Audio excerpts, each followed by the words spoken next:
All right, welcome in. It is Tuesday. It is time for Total Bases. It's also $5 Tuesday, which means a whole bunch of plays are going to be up on the WagerTalk site for just $5. The three of us will have $5 plays on the site. I am running a little late this morning. I'm a little behind. It's because I was up till about 3 in the morning watching my 5% play yesterday. Somehow it got there. Brian, I'll start with you. You were at the game. I didn't feel like I should have had to get lucky with the A's plus 1.5. I felt like that should have been a pretty clear winner. But of course, extra innings is where the dog tends to go to die. And it looked like we were dead. And then suddenly, and then all of a sudden, we're in another extra inning. It was certainly. What was it like being at that game? Because it was one of the craziest games to watch of the year. It was fun. I had mentioned how they do the setup with the ABC and then start with one. I was in A, so I was front row right by the left field, and we will be all week, but right by the left field ball boy. Yeah, it was strange. The first couple that went out, you could hear it, and I've been to the minor league games. We go a lot of the minor league games. You know, this building's been there for a few years, so it sounded different. And then the next one after that, as soon as I left the bat, holy! And at that time of night, the way it was from a viewing standpoint, I'd lost the ball, so I don't know how far these balls went. But when I saw the total of 11, I didn't realize that was the over and under on home runs. You know how many home runs I hit? 11. It was a crazy game. Walking in, it was free A's t-shirt or free A's jersey day. And these guys next to me, they go, all I want is more than 11 runs in this game. And they hit the over in the third inning. So it was a lot of fun. I'll be back at it tonight. I'll head over there after the night's game. But it was a lot of fun, and it was a beautiful day. In Vegas, you don't get much humidity. It's a lot of dry heat. But because of clouds yesterday, it was probably the nicest feeling from a weather standpoint ball game I've been to in my life. It was really good. Tokyo Brandon, I texted. We have a little Slack message. That's what we use to communicate here at WagerTalk. And I was somewhat joking, but I did I said, hey, there's going to be 27 runs in this game. And there ended up being 29. And honestly, though, if you've watched enough Aviators baseball over the years, which I watch constantly, Brian's been to a whole bunch of games, like that ballpark produces games like that at the AAA level. So, like, to me, that wasn't that surprising to me. What do you have? Like, we're going to talk. This is going to be a feature game. So, Tokyo Brandon, why don't you kick us off? Brewers A's. You saw what you saw last night. This crazy game. The Brewers somehow win the game 15-14. How do you even approach this one today? Where are you going with this one today? So, Adam, you had 2 outs in the 11th inning, and your team hit 3 home runs with 2 outs. And I only needed 2. I really didn't want that third one. Actually, 14-13 would have been fine. I was on the Brewers -1, so I got a push for 4% play. But anyways, Ralph just posted something on our company message board that the A's are the first team to hit 7 home runs and lose in history. So, oh wait, no, I'm sorry, they're the 5th team in history to hit 7 and lose. I can't believe that's happened 5 times. But anyway, congratulations on your 5%. I had the Red Sox, who were absolutely dead from the get-go. They were just awful. Anyways, regarding this one, it's $5 Tuesday, guys. So everything is $5 on the site or free. So take a look at what your favorite capper has. I have several plays up for $5. How do we approach this one? Well, I kind of have a theory that, well, I'm conflicted here because yesterday there were 2 decent starting pitchers and they scored 28 runs. Now today we have 2 somewhat unreliable pitchers. At least, well, Gins looked pretty good, but Gasser is definitely unreliable. So that would lead me to think that there's going to be 20 runs again. But teams tend to kind of run out of steam when they have a game like that. You know, even the games in Mexico, when, the totals were like 14.5 and whatnot. Game 1, boom, they bombs away. And then game 2, they score like 9. So today the total is 12.5. And man, it would take some serious gumption to take the under, but it seems like aren't they going to run out of gas, or are they just going to pick up where they left off? It's one or the other. I don't know how to call it. What do you think, Adam? Since you are the man of the day with your 5% win, down 4 runs in the 11th inning, tell us what you think. I have some thoughts here, but I want to go to Brian first. His boots were on we had boots on the ground. He got to feel what it was like in the stadium. Before I make my sort of pick on this game, I guess what I'm asking you, Brian, what I want to ask you is like, do you have any reason to think that this is going to be like a different game than you saw last night in terms of just like the ball traveling and everything that you sort of experienced when you were there? Yeah, from what I've looked at from a weather standpoint, it's looking like, let me get a quick look at it. Yesterday I said they expected home runs to be 44 or 41% more than normal. Currently, 62% more than normal. They're expecting as many. The wind's blowing out in Coors Field too, and they're expecting as many runs as they would be in Coors Field today. So, I just did a video yesterday, and down at the Westgate, a lot of us did it. And one of the things I talked about was anticipating where the line was going to move. We're all watching that game, and we're seeing these balls fly there like crazy. And we're laughing with the ball boy, and about how many home runs they're going to hit. And we knew what was going to happen, and they scored 12 in the first 3. That's okay. And then we're thinking, okay, well, 12 in the first 3, that guy scored 20, right? Why would anything change if the wind continues to blow out like that? They faced what was one of the hottest pitchers in Major League Baseball, a lefty. They don't hit lefties. The A's don't hit lefties as well as righties, and they still pounded him. And his ERA went way high. It went up about a run more than it was yesterday. Still good numbers, but I'm sitting there thinking, I sure hope they don't put anybody on my fantasy teams in this game to pitch. So it was one of those days that if you're watching it, you're thinking, oh, who's going to score next? And the guy behind me, after Vegas, I think scored 4 or 6 runs or something early in the first inning, he goes, how comfortable do you feel about that? And everybody started laughing because it was one of those, who's ever got the ball last in a Monday Night Football game or something. All right. So a big basis of my handicap yesterday, and going with the A's plus 1.5. Remember, they again, I'll say this again. The plus 1.5 is not just, oh, you're taking the extra run. Like I even wrote about it. You're protecting against a bullpen collapse. Well, that happened, right? You're basically, the way I was looking at yesterday's game is you had 2 extreme fly ball pitchers. Jeffrey Springs, extreme fly ball pitcher, right? Kyle Harrison, extreme fly ball pitcher. Now, over the course of this year, he's gotten a lot of swing and miss. But when Kyle Harrison allows the ball to be put in play, he pitches up in the zone, a lot of fastballs, and he's been very effective as a fly ball pitcher. The problem is, last night, routine fly balls were leaving the ballpark. That's why you saw Harrison have so much trouble. So when I look at this matchup, I have to gravitate toward JT Ginn and the A's. JT Ginn keeps the ball on the ground.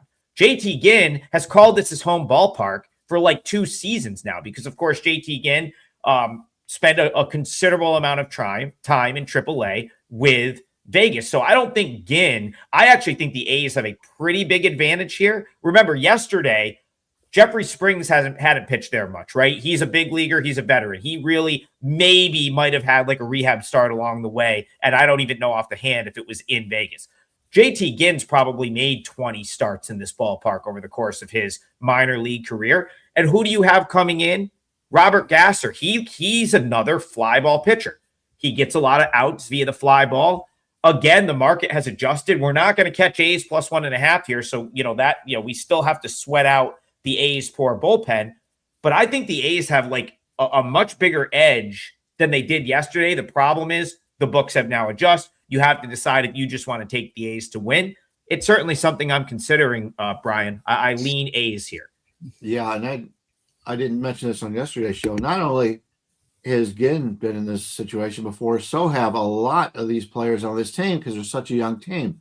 So they've all played here before. In fact, there's somebody was talking about one of the guys for the A's that they said, yeah, he says this is his first game back, and he says, but yet he's been here the last 5 days, so he's been able to hit in this ballpark, and very similar to Colorado, where I talk about how the Rockies are the best home field advantage in baseball. The other teams get out there and, it's like a batting practice type of thing, especially when you get the oohs and ahs from, everybody loves the home run derby. And these players that haven't played there want to see how far they can hit it. Whereas the guys that have been there before, coming up in the minors, they've been through all that before. So it's more a situation where they're going to come out and play like they normally would, while the other guy, it may not be much. Maybe 2% of his brain is saying something different than it normally does. And if you're not fully focused, I kind of like the A's here in this game if I'm going to play it. But I got home last night, and the total in this game was 12. Now I'm seeing some 13s out there. Mm-hmm. So once the public gets involved, and they're only going one way on this one, if you like the over, you better get it now. Yeah, and listen, don't just assume that every game here is going to be high scoring, because the Aviators will play a 21-10 game one day, and then the next day they'll play a 4-2 game. It changes. I would not be dying to like take a bad number on the over, especially because, again, if Ginn goes out and pitches well, like you're talking about 13 runs, you could get a 6-2 type game. It's very possible. Like, he's throwing the ball well in this ballpark. Before the last thing I'll say, I think maybe JT Ginn, maybe the A's first 5, because that bullpen is just so bad. It's really, really bad. Yep. Interesting game. It is. And my wife she goes, never heard of this guy. And I go, nobody else other than the A's have either. Yeah. Yep. For sure. Yeah. There is a lot of, they really don't have anyone that you want in a leverage spot at this point. Guy who came in like the 13th or 14th, Suarez, was excellent out of nowhere. They had a lot of guys used up yesterday too, so they're going to be thin and on the ropes from the get-go. And the thing is, we talked about that yesterday, so now we've got a game where they already have pitched. The Yankees had to use all but like one guy yesterday. So, if as the series goes on, there's no way, no more. You'll never see that 11 again. We saw yesterday. Yeah, and listen, I felt like that was one we needed to spend some time on. It's all the baseball world has talked about since last night, so it was a worthy feature game. And hopefully, again, I think A's probably kind of makes sense. We'll see if they can get it done. All right, Tokyo Brandon, coming to you here. Alex Rand, thank you for the donation. Much appreciated. He says, good morning from D.C. The books are starting to catch on to my Nationals, making them basically a pick 'em on the road today. What shall we do? Tokyo Brandon, you talked about this for a while. It took the books. They just, for whatever reason, they just weren't catching on, right? We've talked about the Nationals, their ability to hit for a while, some of the prices that we've seen with them. So how do you see this one? Have the books caught on to the point where you want to go the other way, or are you still seeing some value with the Nats here? Yeah, Hauser, I think the reason is mainly because the books don't have any faith in Hauser. And they probably shouldn't. He's not pitching well. He's got a 1.58 whip, which is bad. But against these batters, his stats are actually decent in his history, and he's got a pretty good sample size also. So Alvarez is a guy who doesn't go deep into games. He's got good stats on the surface. Was he got a 1-2 whip? Yeah, his stats aren't bad. The problem is he's barely getting into the 5th inning, barely finishing the 4th inning of most of his starts. And that Washington bullpen, you talk about bad bullpens, they've got a bad one. San Francisco has a bad one as well. But one of these teams is hitting really well right now, and one of them is hitting kind of mediocre. So Washington's the mediocre one. San Francisco's been belting the ball this week at least. So they're kind of on a roll here. I think with both terrible bullpens, you'd have to go either over or take one of the team totals over. And I think a San Francisco team total over would be good here because their hitting is hot. Alvarez has decent numbers, but he's probably going to exit after the fourth inning as he has been all season. And that leaves the 26th ranked out of 30 bullpen exposed to the number 3 current form hitting team. So I think a San Francisco team total would probably be the way to go instead of a side. Yeah, Brian, I have been kind of anti-Adrian Hauser this year. He, of course, comes to the Giants after last year. Had an interesting season last year. So Adrian Hauser started off in the Rangers organization, was really good in AAA. They didn't have room for him. They even said on a broadcast that they really just were hoping that he cleared waivers so they could get him back. And the night before they were set to make the roster move that they were kind of forced to make, he goes out and throws 8 shutout innings for Round Rock. The White Sox see that, they grab him, and he's great. Great, so to the point where the White Sox were able to actually flip him in a trade to the Rays. Now he gets to Tampa, he starts to sort of run out of gas toward the end of the year, and suddenly, I'm like, during the offseason, Brian, I'm like, this is the Giants that's what they're going to do they're going to grab him and throw him in the starting rotation. I never really liked it, and I still don't like it. So I am a little bit anti-Hauser, which makes me pro-Nats, but I do see what you guys are saying about the prices. That being said, I still think the Nats are a little value at even money. So Nats Giants to you. Yep, I agree. I talked about this last time he pitched, but I like Alvarez. I think we're going to get a full 5 innings out of him. And I don't know where Hauser was born, but if he was Canadian, wouldn't they change his name to Hoser?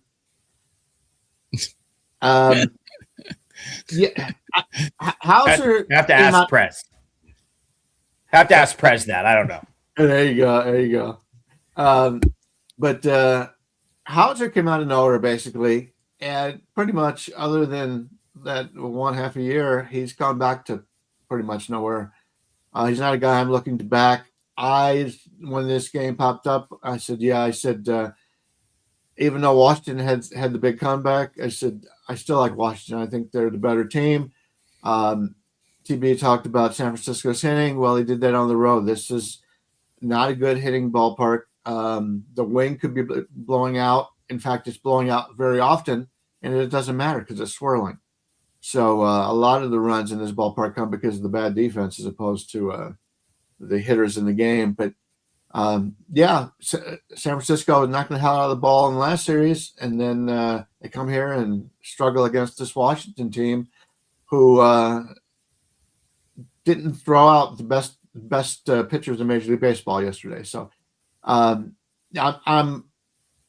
think there are going to be some runs scored in this game.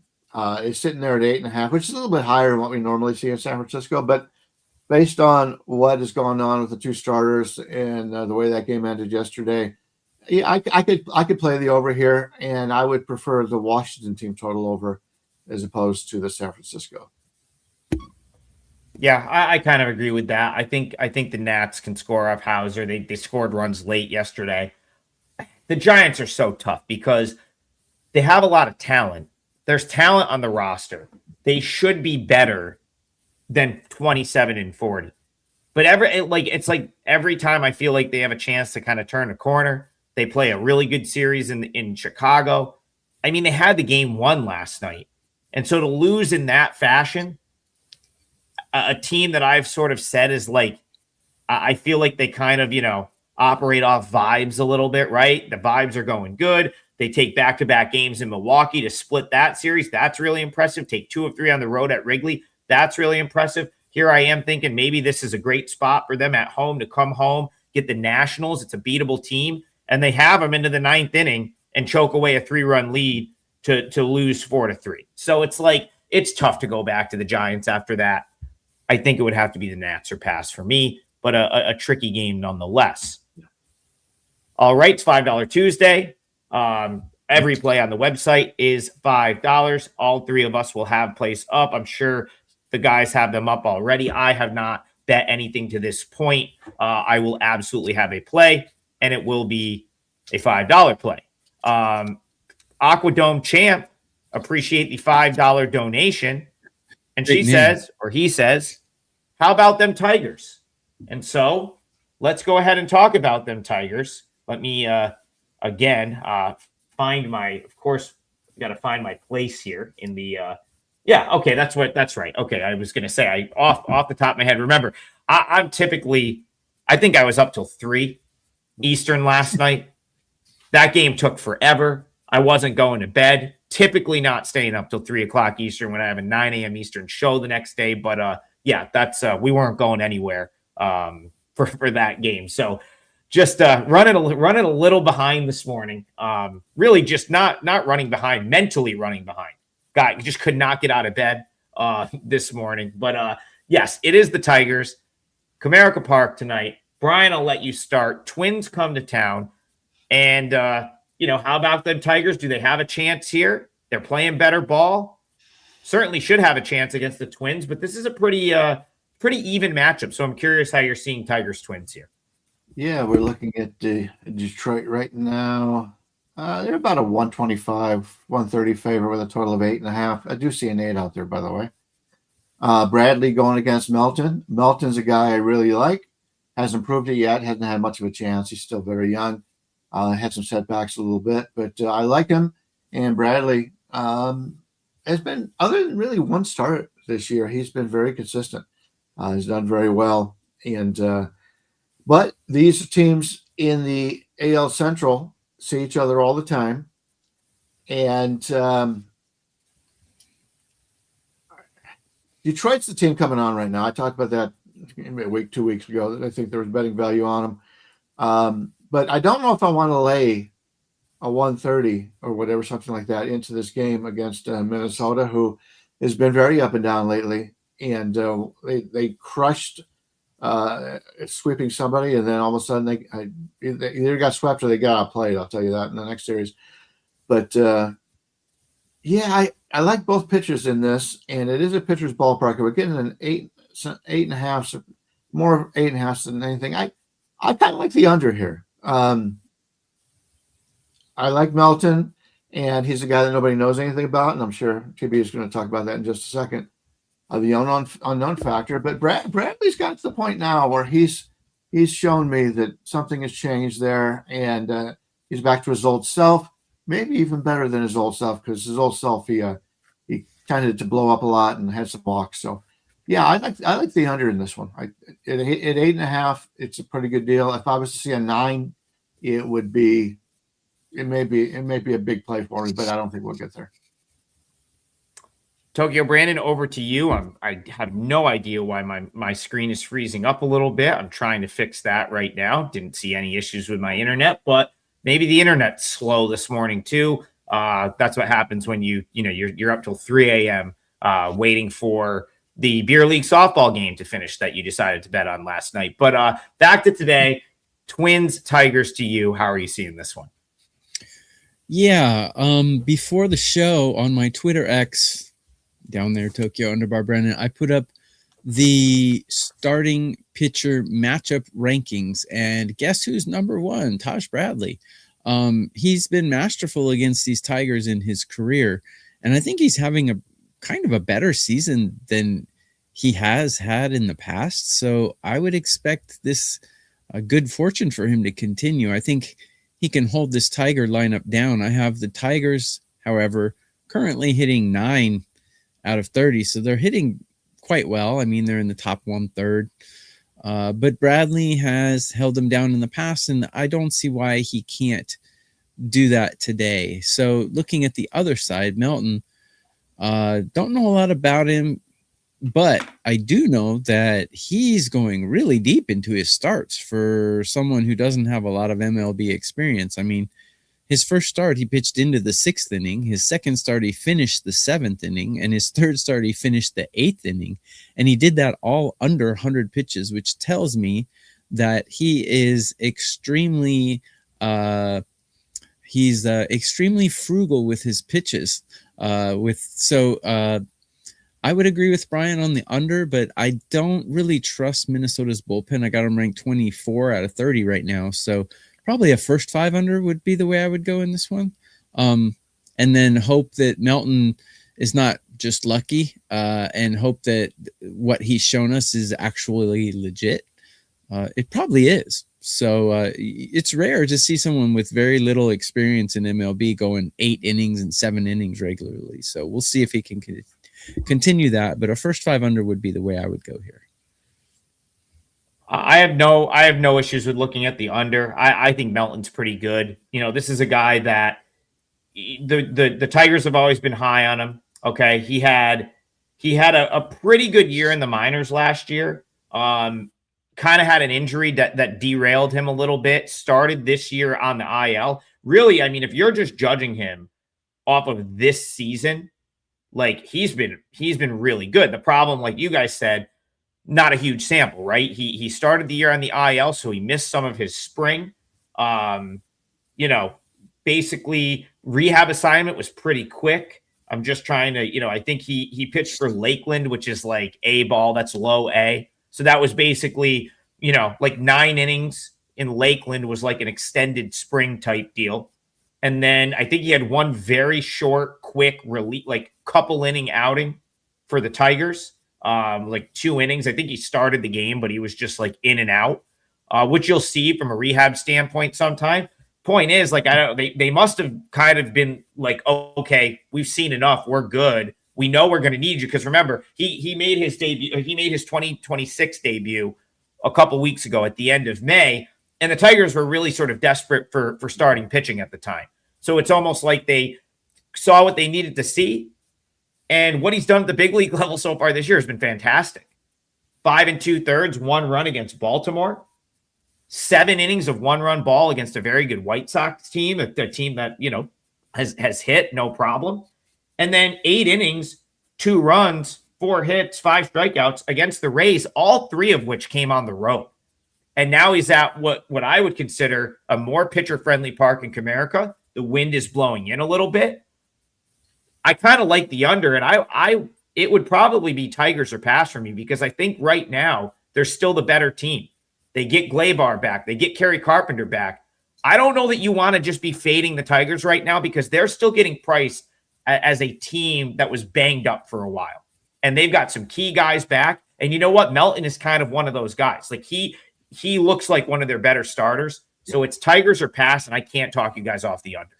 Yeah, I think I checked the bullpens. Both bullpens are in great shape too. So but I kind of like TB touched on something. You can get a 4.5 minus 110 on the under in the first half. I think I'm going to use that as my parlay today. First half under 4.5 minus 110. I'm glad you were able to help me out. What's the juice on that, Brian? What's the big? Minus 110. It's basically across the board. 4.5 under 1 minus 110. And that's first 5, and then it's minus 110. That'll kick off the show parlay. We are minus 0.44 units on the season. So we keep kind of going on a run, getting in the plus, trending back toward even. Hopefully today starts the new run. On the new run with the parlay. Of course, we will have that locked in by the end of the show. I'm going to go back to the chat here. About the parlay? Yeah, go ahead. Sorry to cut you go off. ahead. No, go ahead. Comment. Some people just don't get it. We're doing the parlay as kind of a fun thing.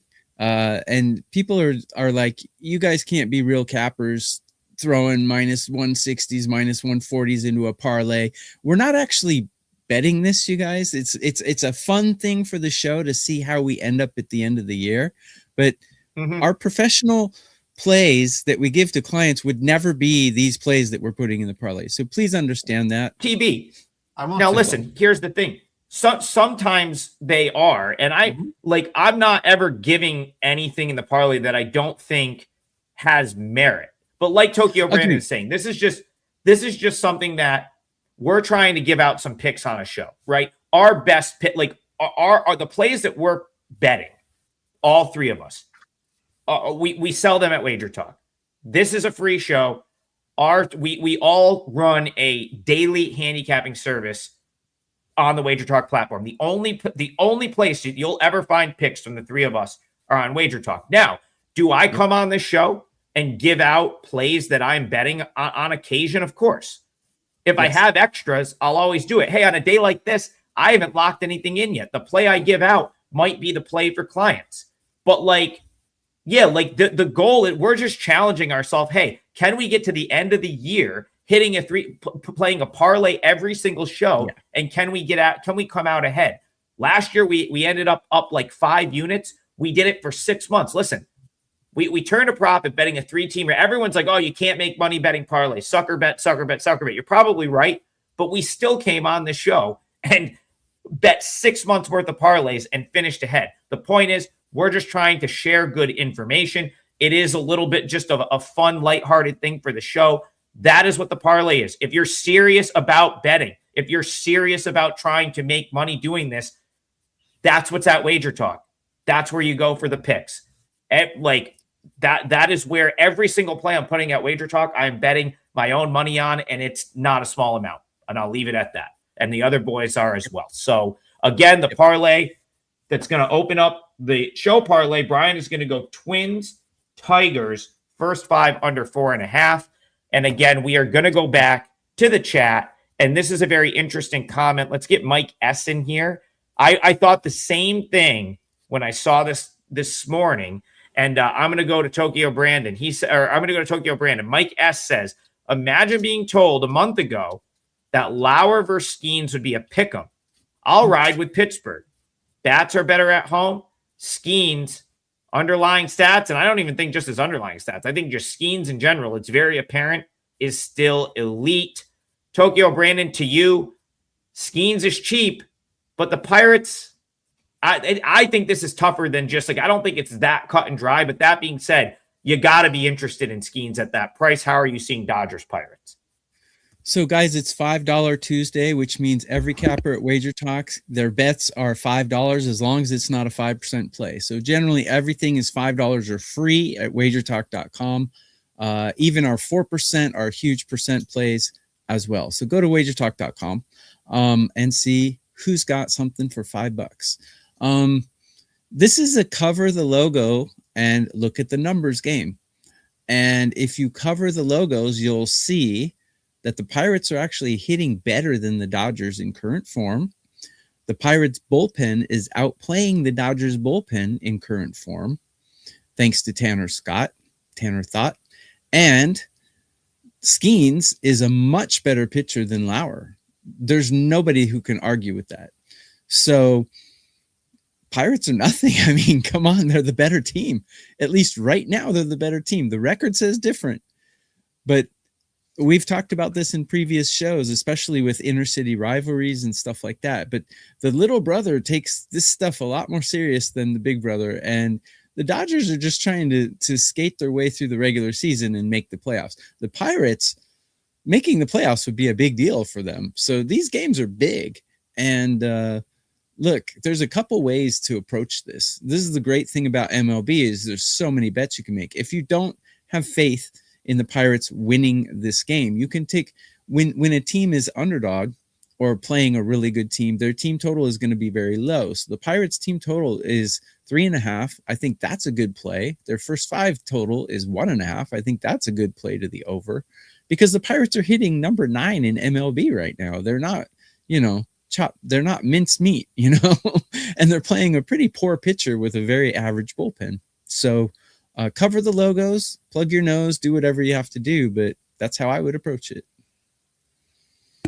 TB, I'm really not going to disagree with anything you said. I think when, the Pirates really tough over the weekend to lose Brandon Lau, he goes down, kind of a nasty injury. I think he may be out for a period of time. I think it was like something serious enough where he might be shelved for months. That's brutal for them because he's had such a good season.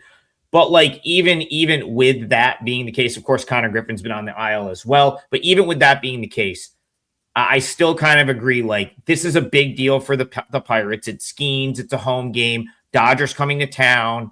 Brian's nodding his head. Like it does still feel like a game that the Pirates certainly get up for. And hey, if Skeens pitches well, can the Pirates scrape a few runs across off Eric Lauer?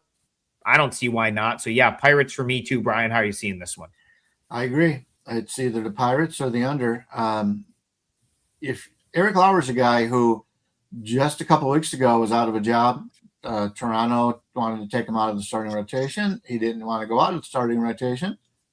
And then all of a sudden he's pitching for the Dodgers. What a life.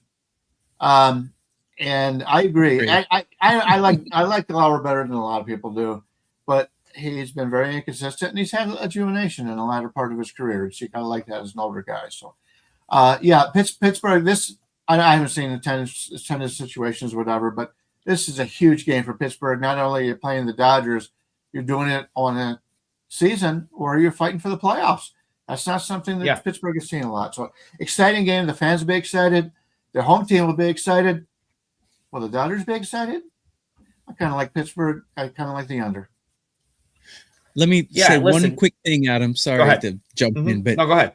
When guys like Brian was just talking about Lauer, when you go to a contending team, it rejuvenates you. So just a little betting advice. Lauer's stats are probably going to get better because he's extra motivated because he's on a good team now. It's just these guys are human and they're not robots. So just wanted to throw that in. Listen, the Pirates, still very much in the mix. They're 34-32. I think anyone around Pittsburgh would tell you that they have a small window, and the window is already in play, where like they could get to the playoffs, and I think they know that within a couple of years, Paul Skeens is likely not a Pirate anymore. They're certainly not going to be able to keep all these guys, right? The Seth Hernandez is coming up through the ranks, and the Ashcraft, and they already paid Griffin, so they're gonna keep him, but I think the Pirates right now, 34-32, they've got to still feel like they're in the mix this year. And this is a game. They just got swept by the Braves. No shame in going to Atlanta and getting swept. That's a very good baseball team. They're playing on the road. But this stretch coming up is huge for them. They get the Dodgers at home, the Marlins at home. Then they play the A's, the Rockies, Mariners at home, Reds at home. That's like kind of a manageable schedule. And I just don't think they've got to be going into this game. And it's like Skeens is on the mound. We've got to get this one. You're going to get all of their best relievers behind Paul Skeens. If the Pirates can just generate a little offense early in this one, I think they have a lead. And I like how the game stacks up for them. So I haven't got to the window with it yet, but it's certainly a game I'm considering for today. Pirates, I felt like that was a little cheap. I would have had them closer to minus 125. So I felt like that was a little cheap. All right, Tokyo Brandon, we're still going to get a couple games in here. I'm curious to see if you wanted, if you know what your parlay leg is going to be, or if you want to throw out a game that's going to be your parlay leg. I think I'm going to use the one we just talked about. I think I'm going to use the Pirates team total over 3.5. I like it. The only thing that I don't like about it is they're at home, but I think they can get the Lauer early, and I think their hitting is pretty darn good, despite being the Pirates. Cover the logo. Give me the Pirates over 3.5 for my parlay leg. I would like to bring up a game if you don't mind. Yeah, just let me, Brian. What are we looking at for minus 135 on the over 3.5? Minus 135. Yeah, Pirates team total over 3.5. I can't argue with that. I do think they find their way to 4 runs here at some point during the game. TB, and you made my decision a little bit easier because now I'm not going to use the Pirates game. There's a couple other ones that I'm looking at. So cool. Throw us a game to talk about, TB. What do you want to talk about? So let me just reiterate what I said earlier about the parlay. I do think the play that I'm giving to the parlay is going to win. Let me put it that way. I'm not just throwing stuff out and who cares if it wins or not. What I'm saying is, as professional bettors, you'll rarely see any of us put a parlay out as a client play. We're doing it for the show, just kind of a fun kind of thing. But we all do think our parlay legs are going to win. Mm-hmm. So in essence, they are show best bets. I would like to know your guys' thoughts on Kolek because I don't have a grasp on him. So I'd like to talk Rangers, Royals, if you don't mind. I got Eovaldi versus Kolek. I don't know how to read Kolek because his numbers are fairly decent. And my numbers really like him, but he doesn't pass the eye test. And the Royals, I have the Royals hitting better than the Rangers, and I have the Royals I have Kolek ranked higher than Eovaldi, but that's got to be an illusion, doesn't it? So I don't have a play on this game. I don't have a thought on this game, but I wanted to hear your thoughts on that, because is this like am I seeing smoke and mirrors or something? What's your read on Kolek and Eovaldi? I'll throw it to Brian. Like, my main thought with Kolek is I always kind of thought he was a 4A guy, and he is shown much better at the big league level than I thought he was going to. So this is, of course, now when he was coming up with the Padres. I remember, I think it was early last year, the Padres were very desperate for starting pitching. They had some injuries. Kolek, Kyle Hart did not work out. Former NC Dino Kyle Hart actually started the year last year in the Padres rotation. He got crushed, and it was like next guy up was Kolek. And I was like, oh boy, this is not going to go well for the Padres. And he actually pitched pretty good. And then he's pitched pretty good since coming to the Royals. And now we're starting to go on we're starting to go on a 1.5-year sample. He stays in the zone. A lot of competitive pitches in the zone. He's not blowing anyone away. He's not going to get a ton of strikeouts, but he keeps the ball on the ground. He's in the zone. He throws a lot of strikes. I don't mind him, Brian. I don't mind Kolek. I haven't looked to back him, but I'm much less inclined to fade him like I was maybe early last year. Yeah, I'm not overly impressed with Kolek. He's a fringe major leaguer. He has pitched better than we thought, but he's been pitching in pretty good pitchers' ballparks, San Diego, and Kansas City's a little bit different this year. But keep in mind, Bobby Witt has been having some problems. I would not touch this game from either an over or a Kansas City side until I saw that Bobby Witt was going to play. He wasn't too worried about it. But if you got a hamstring, I think it was a hamstring, it takes away a big part of his game, which is stolen bases. And I'm pretty sure you got to use your bottom of your legs a lot when you're trying to hit for power. So keep that in mind. I kind of like the under a little bit here. You can get 9.5 under 20, 15, something like that. I don't mind that at all. So that's why I'm looking at it. It's probably not going to be in my card.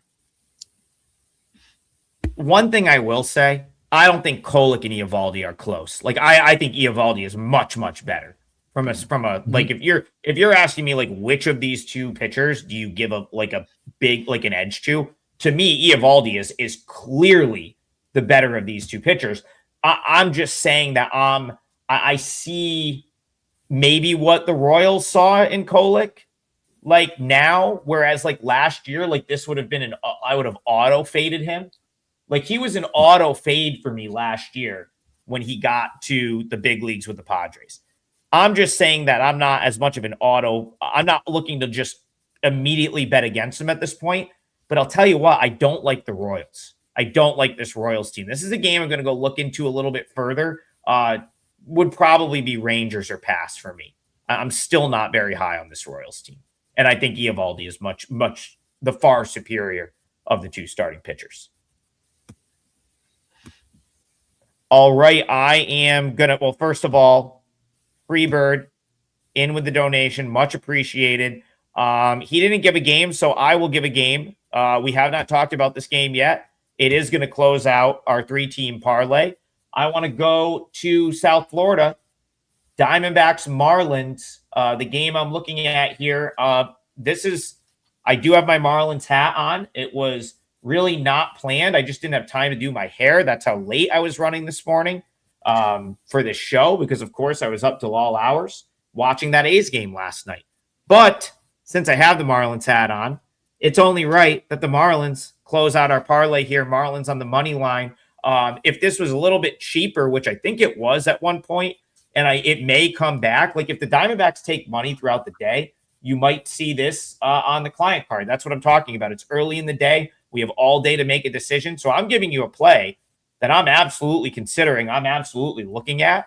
I just hope for a little bit better than minus 130. But it's our guy, Max Meyer. He's on the mound. I've really liked him. I've played on him in spots where it makes sense to do so. And Bryan Leonard, I think this spot makes a lot of sense for Max Meyer and the Marlins. I'm not a big Zach Gallen guy. And the Diamondbacks have had these big series recently, and now they fly all the way to Florida across country for this series. Just feels like a letdown spot, and I think Meyer is the better starter. So Marlins for me. How are you seeing this one?